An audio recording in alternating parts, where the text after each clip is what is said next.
Hello, everybody, and thank you for tuning in to the Liberty Report.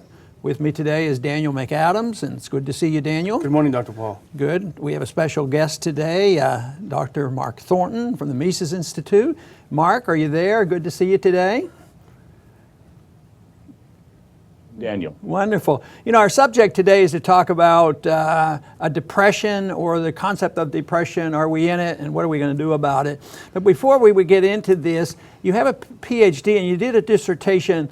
Is my memory correct that it had something to do with prohibition?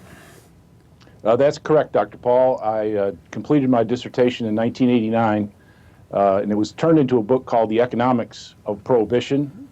At that time, it was a dark day in terms of the height of the drug war, but things have actually improved somewhat in recent years. Right, and I always admired the work that you have done, and I'm sure you stay up on that subject. But Mark is a senior fellow at the Mises Institute, and today we want to settle the talk. Is there a depression? Who caused it, and what are we going to do about it? What's your opinion on that? Are we in a depression, or are we going to have a depression? Well, in the year 2008, I organized a symposium of Austrian economists, and it was called America's Second Great Depression. And that was subsequently published as a special issue of our quarterly journal of Austrian economics. And in that symposium, we show how the Fed caused this crisis and how it was very similar to the Hoover FDR Great Depression and their policies matching up with the Bush administration's policies. And so we were putting forth a forceful document that said that we were in a crisis and that it would be a depression because of Bush's response and Obama's response. And I think we still are a depressed economy, maybe not an official depression from the National Bureau of Economic Research, but I think we've continued to be in a depressed economy ever since then, and things could get much worse. Well, I think the people outside of Wall Street, it wouldn't take a whole lot to get them to agree that the economy is very, very depressed. But one of the things that they use to design a definition of a depression is the GDP and how much it's been down and for how long. But don't we have to contend with the fact that these numbers aren't necessarily the best way to measure, the economy? And besides, the government puts these statistics out. So wouldn't it be easy to at least entice some people in the investment community that does not understand Austrian economics be very lured into believing some things that are actually not true? Oh, that's absolutely correct, Dr. Paul. If we take a look at labor markets, for example, the government tells us that we have a 5% unemployment rate. But that's really not the true picture. If we look at the number of people working in good jobs, we're at very depressed levels. And in terms of GDP, we've been generating a lot of GDP over the last 7 years through 0% interest rates. And so the Fed is inducing lots of male investments or bad investments, investments that will not be profitable, that were assumed to be profitable, but will not ultimately be profitable. And so they're spawning all of these male investments, and that's what's rigging up the gross domestic product figures to be positive, at least until recently. I fully expect those numbers to turn negative fairly soon. But when you're inducing entrepreneurs to build all sorts of things that ultimately will not be profitable in the long run, you're causing a false prosperity. And that false prosperity is all around us, and we could talk about all of the male investments that are currently being produced around the United States and around the world. Dr. Thornton, Daniel, go ahead. Yeah, you have a question for Mark. I was going to say, I immediately thought of China when you talked about malinvestments and people producing things in places they shouldn't be. But, you talk about the jobs reports, and Dr. Paul and I have talked about this on the show before, about the incredibly high figure of people who are out of the workforce, and you mentioned that too. On the other hand, we hear the politicians running for president saying, I'm going to bring back good jobs, I'm going to give you all good jobs, and it may sound good to the American people, but how do you think they really could bring good jobs back to the U.S. beyond the rhetoric? Well, politicians actually cannot create jobs. They only can put impediments in the way of good jobs in the economy, and that's what the tax system, the national debt, the regulatory state. That's what's preventing good jobs here in the U.S. And of course, they're discouraging savings in the American economy, and savings is what is the foundation of sound investments, which put people back to work. And so everything that they're doing is wrong and is harmful to labor markets and to the creation of good jobs out there in the economy. And China is just a different example where the central committee decides what economic growth will be, and then they tell the provinces, how much you're supposed to grow in the coming year, and then they open up the state managed banks to fund public projects and infrastructure projects so that they rig their GDP figures in different ways than we do, but ultimately they're just as harmful. They're producing all sorts of malinvestments in infrastructure, airports, international airports without international flights, high-speed rail trains without any passengers, and whole cities that are meant to house millions of people that only have a few security guards manning these mega cities that have been built that have no people in them and are deteriorating very fast. So the economic magic in China is not going to work, and it's going to be very painful over there. I think you can get most of the conservatives to agree a lot about what you said. Some of the misinvestment, the malinvestment here domestically, and the liberals want to spend too much money. But one thing that most conservatives won't look at is the military Keynesianism, the spending on military jobs, because for them, this is very good. This is military, and we have to do it. And this is not an economic problem. But how do you see that? Do you think the way we spend our military money is like the malinvestment at home, or just to a slight degree? How do you factor that in? Well, I think it's probably one of the most dangerous things that we face right now. We've always spent too much money on the military and wars and overseas bases, and it's strapped the domestic economy of labor and capital and innovation that's basically wasted inside the military and the military-industrial complex. And what I'm most worried about right now is that the world economies of Japan, China, Russia, the United States, Brazil, and many other countries around the world are headed into recession. And when you get into recessions and depressions where people are losing their jobs en masse and people are starting to go hungry, very often the politicians turn to the military and start engaging in policies that induce conflict between nations, as we're seeing in the Middle East and Eastern Europe right now. And those conflicts can easily get out of control and lead to millions of people being adversely affected or killed, as was the case with America's first Great Depression. We ended up with a conflict in Europe, which ultimately led to World War II, a global conflagration of war and destruction that killed many, many millions of people. So I'm very worried about that aspect of it, how this thing all ends. Right. Daniel? And as we sort of touch on geopolitics, just to start, as we sat down to the table looking at the figures, the Dow was down 442 points, 9.7% on the month. Oil futures 26.97, Brent crude at 27.67. I'm wondering about what you would consider of the role played by geopolitics, and I mean specifically Saudi Arabia's role. And it looks to, I think, a lot of observers like Saudi Arabia is imploding economically. They took a big gamble about a year or so ago, and they decided to boost oil production And I think there were two reasons they wanted to kill shale in the U.S., and they also wanted to hurt Russia. They were hoping for a 1-2 punch. As the sanctions on Russia kicked in, they were going to boost oil and drive the prices down and strangle Russia.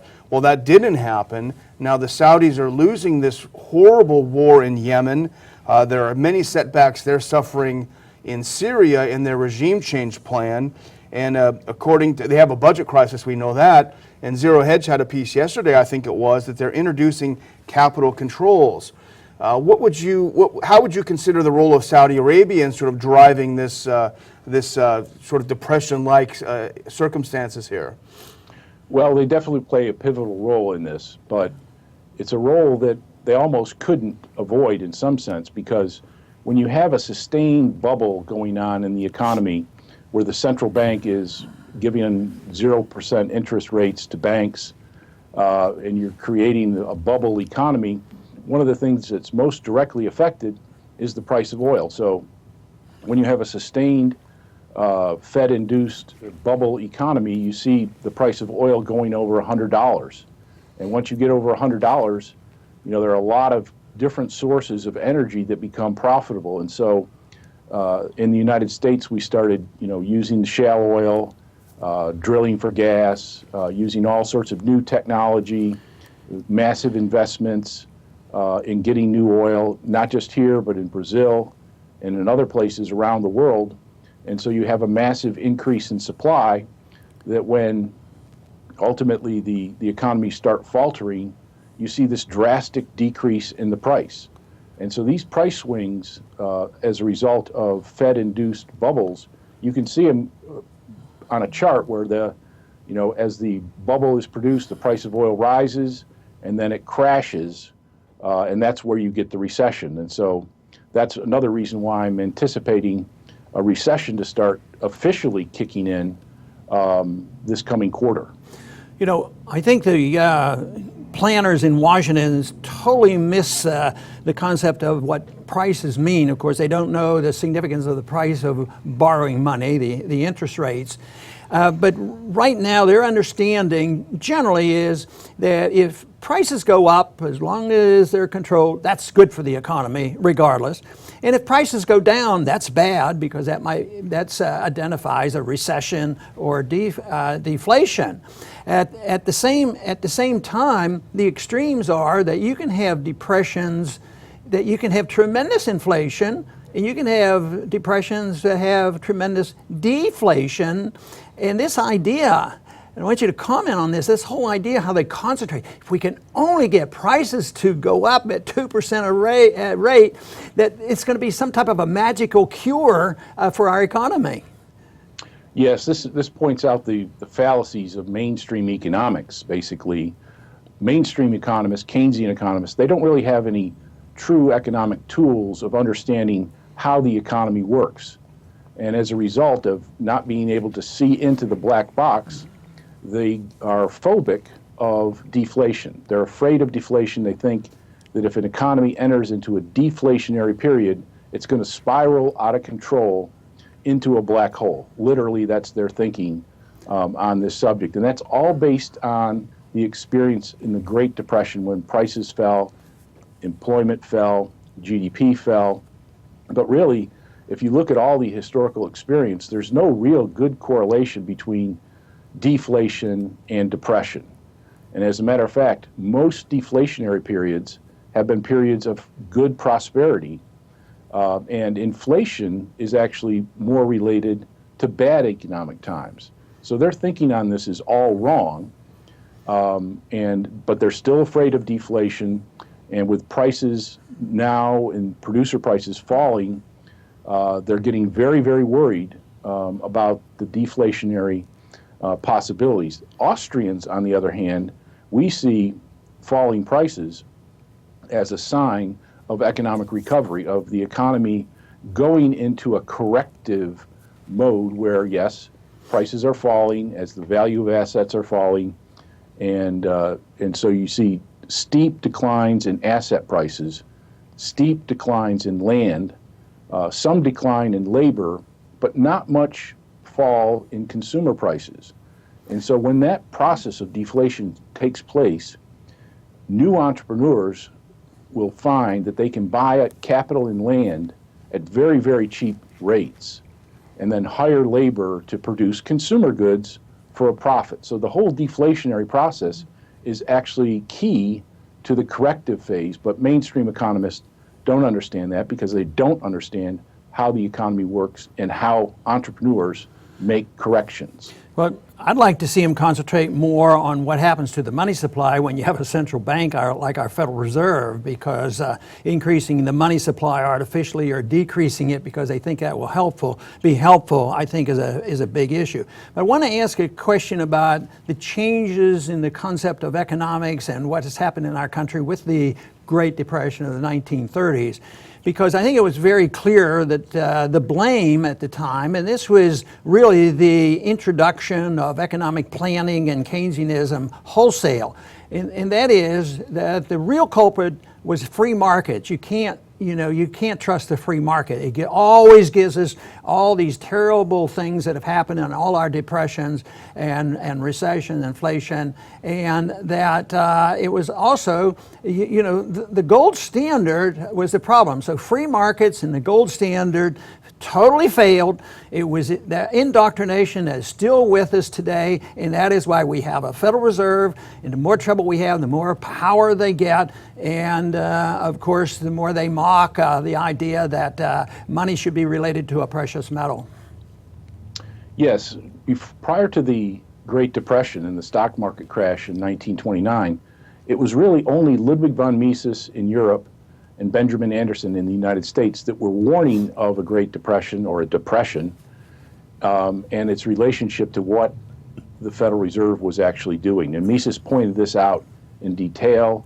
He criticized Irving Fisher's plan of monetary stability. And so he was right. But the message never got out to the general public.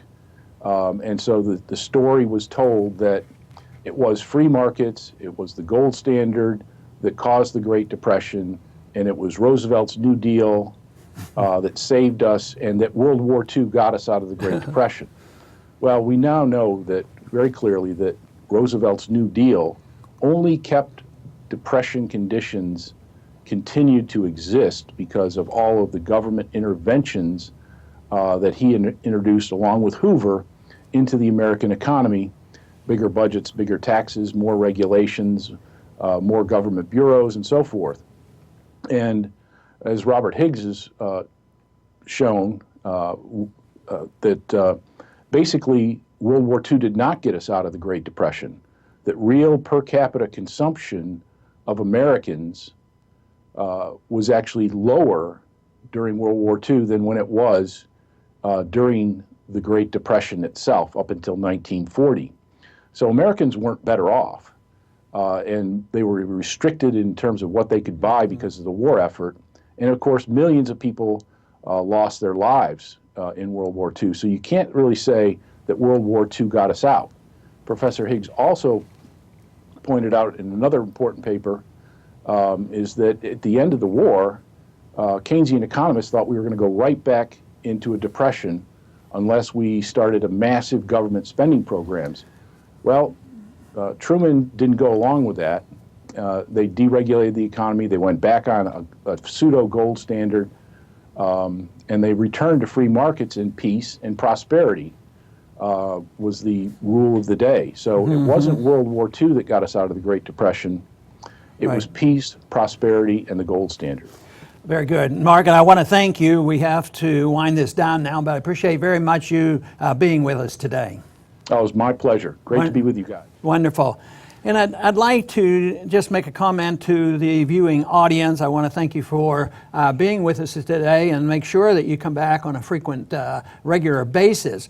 But in closing, I do want to reflect on a book that changed my mind on all this. Very early on, when I was introduced into Austrian economics, I found Murray Rothbard's book, The Great Depression, because I was raised in a Republican conservative home, and it was all the Democrats' fault, and that the Democrats wouldn't go along with Herbert Hoover. But Mark even mentioned in his talk with us today that the Great Depression got that way because of Hoover and Roosevelt, and that was the introduction of interventionist economics and getting rid of the gold standard.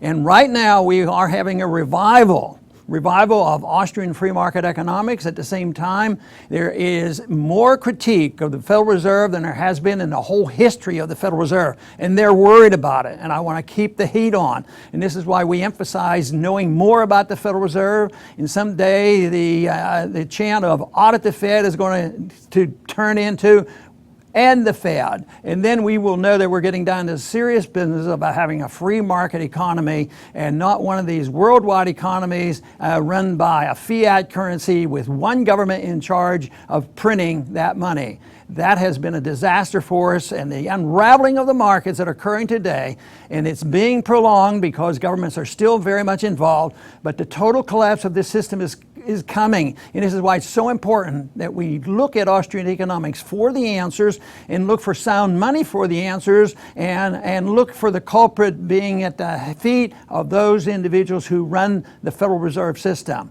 When we have that happen, we'll know we're on our road to true recovery. I want to thank everybody for tuning in today to the Liberty Report, and please come back soon.